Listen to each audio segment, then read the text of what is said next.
So, what does it take to become a master communicator? Are you a good communicator or not? Are you born with it or it can be learned? Either way, you'll need to be a master communicator. It is important to have good communication skills to get on in your studies and to progress throughout your career and life in general. Do not worry if you feel that you are not a good communicator now, because communication skills can be practiced and learned.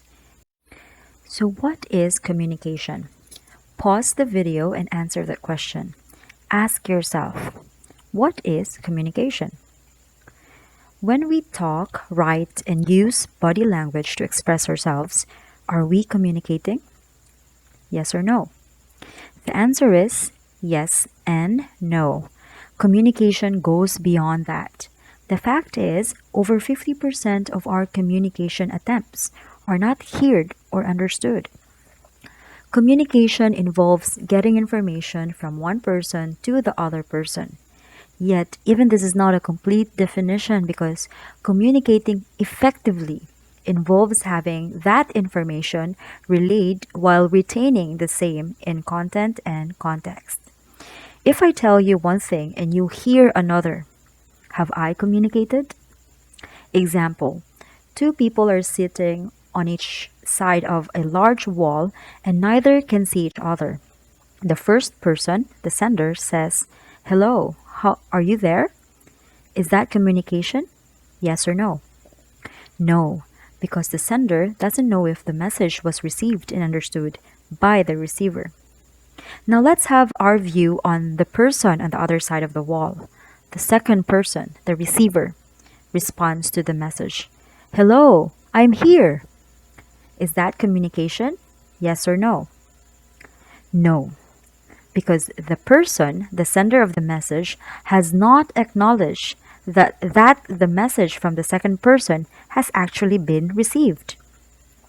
Now back to the first person. The first person hears the response and responds. "Glad you're here. You're there. Thanks." Is that communication? Yes or no?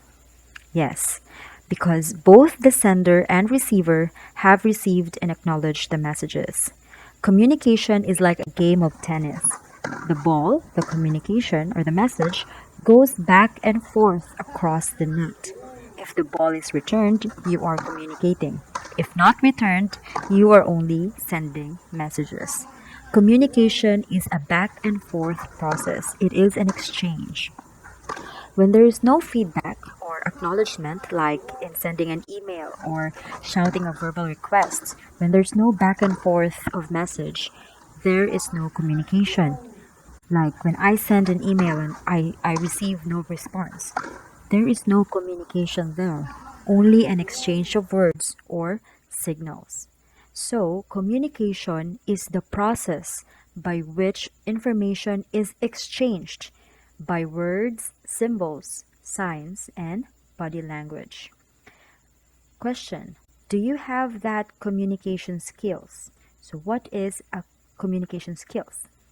You have an effective communication skills when you have the ability to communicate effectively and competently by better understanding the communication process.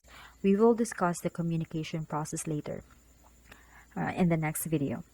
So the goal of effective communication, it has two goals. Number one, send clear and concise messages. And two, hear and correctly understand messages sent to you. So, clear communication, back and forth exchange of information. So, communication is the art and process of creating and sharing ideas. Effective communication depends on the richness of those ideas. Because when you say, "Oh, how are you?" "Yes, I'm fine, thank you." And then the other person says, "Oh, okay, bye." That is not, it is communication, but it's not rich because it's just open and answerable. The questions, the conversation is just answerable by yes or no. But when you talk or when you communicate with maybe someone you love and you share different common ideas and principles about life. You get along with each other, you agree with each other. That is effective communication because it's the conversation is rich with ideas.